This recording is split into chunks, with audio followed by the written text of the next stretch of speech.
En France, plus d'1,5 million de personnes ont une déficience visuelle. Seulement 1% d'entre elles possèdent un chien guide d'aveugle. Chaque année, à Ronques, une école délivre une quarantaine d'animaux de guidage à des non et à des malvoyants.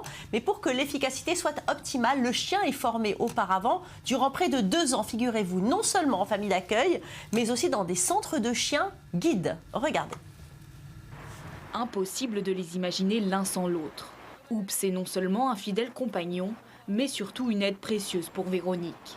Suite à une maladie génétique, cette mère de 3 enfants est malvoyante depuis 1999.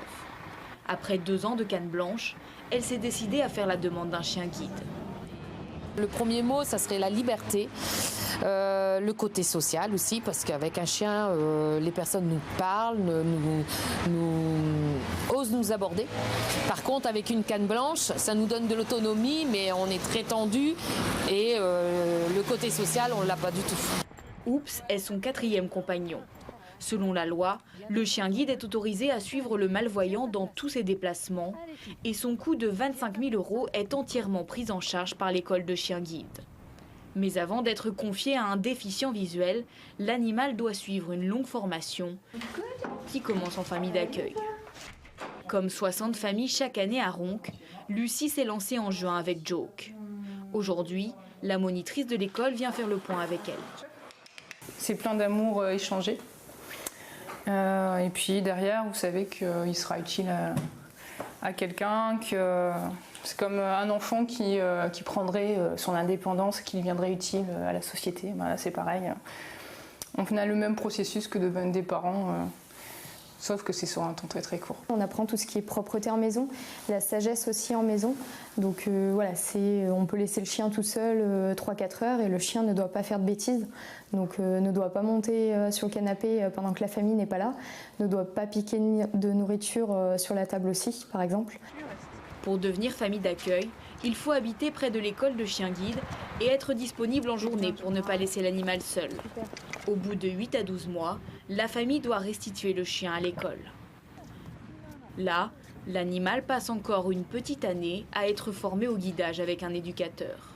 Son rôle à lui, ça va être d'éviter les obstacles et de répondre aux ordres du maître. Première à gauche, deuxième à droite, les passages piétons, tu recherches l'entrée de métro. Le chien, on lui aura appris ces ordres-là et il obéira au maître qui, lui, effectivement, connaît son parcours. Le chien, c'est pas comme un GPS. Si on lui donne pas les bonnes indications, il sait pas où aller. Il existe 10 écoles comme celle de Ronques reconnues en France. Celle-ci est la plus ancienne. Elle a déjà formé 1500 chiens. Alors des témoignages très touchants qui montrent un autre aspect de la relation entre l'homme et le chien. Alors notre vétérinaire va nous parler un peu plus de ces chiens qu'on peut qualifier chiens hors du commun par leur parcours. Bonjour Stéphane Bleuer. Bonjour, alors comment ça commence le parcours de ce chien guide? Là, en fait, le parcours il commence même avant sa naissance. Les écoles de chiens d'aveugles ont souvent sélectionné des élevages très compétents. Qu'est-ce que ça veut dire très compétents? C'est-à-dire qu'ils vont être capables de produire, entre guillemets, des chiots encore entre guillemets de haute qualité. Ça veut dire quoi? Ça veut dire des chiots qui sont indemnes de tares génétiques physiques, comme par exemple la dysplasie de la hanche, qui peut être une maladie grave chez les grands chiens, des problèmes génétiques qui peuvent atteindre l'œil, ou des problèmes hormonaux, et aussi qui vont éviter de faire reproduire des chiens peureux, des chiens agressifs, ou bien entendu des chiens qui ont des problèmes psychiatriques. Et tout ça a plus de chances de donner des chiots très équilibrés. Donc ils sont triés sur le volet. Ils sont triés sur le volet. Alors, et ensuite, ce chiot qui va naître, eh bien, on va lui offrir toutes les bonnes conditions possibles et imaginables pour qu'il se développe correctement. C'est être avec sa mère tout le temps, et puis c'est déjà être au contact d'autres chiens, même tout petits. C'est déjà voir d'autres êtres humains à tous les niveaux, à toutes les périodes de son développement, sachant qu'il y a une période critique du développement du chiot entre 0 et 2 mois. Alors justement, à 2 mois, alors là, au rôle très important de la famille d'accueil. Exactement. Pourquoi il est placé dans une famille d'accueil? Alors, comme on l'a vu dans le reportage, la famille d'accueil, elle va en gros lui apprendre les bonnes manières. Donc déjà, on a un chien qui a une très très bonne base, et puis on va lui apprendre, comme j'ai entendu, à ne pas aller prendre à manger sur la table, on va lui apprendre à s'asseoir, on va lui apprendre à être exposé à de nombreuses situations, aller dans la rue, voir des gens qu'on ne connaît pas, être au contact de la circulation, prendre un bus, plein de choses comme ça. Et au cours de cette période, l'école de chien guide vient vérifier si tout se passe bien. Et si jamais il y a un problème, il est encore temps de corriger. Et puis si vraiment, avec l'expérience qu'ont les professionnels des chiens guides, ils voient que le développement ne prend pas un bon tour, le chiot peut être retiré de la famille d'accueil et finalement il sera placé en adoption classique et il ne sera pas chien d'aveugle. C'est difficile quand même pour tout le monde, et pour la famille d'accueil et pour le petit chien, puisqu'il y a un attachement quand même qui se crée. Bien entendu. Un petit chien de 2 mois que vous accueillez chez vous, c'est difficile quand même de l'enlever. Vous avez raison. Il y a un problème aussi là-dessus qui en fait que le chien surmonte très bien, mais ça fait peut-être aussi partie de son entraînement.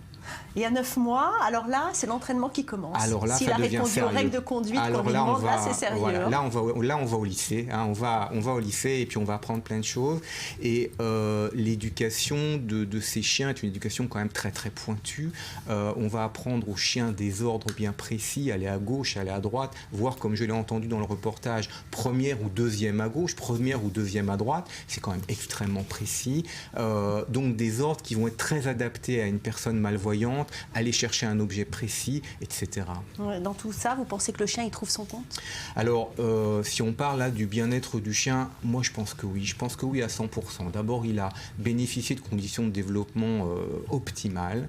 Et puis, il va bénéficier d'une stimulation sociale importante. Il va avoir un rôle à jouer dans la société. Il va être occupé, ce chien. Ça va être formidable pour lui, finalement. Oui, ça va être un chien complètement différent. Oui, tout à fait. Merci beaucoup, docteur Bleuer. Alors, on va maintenant passer au journal du sport.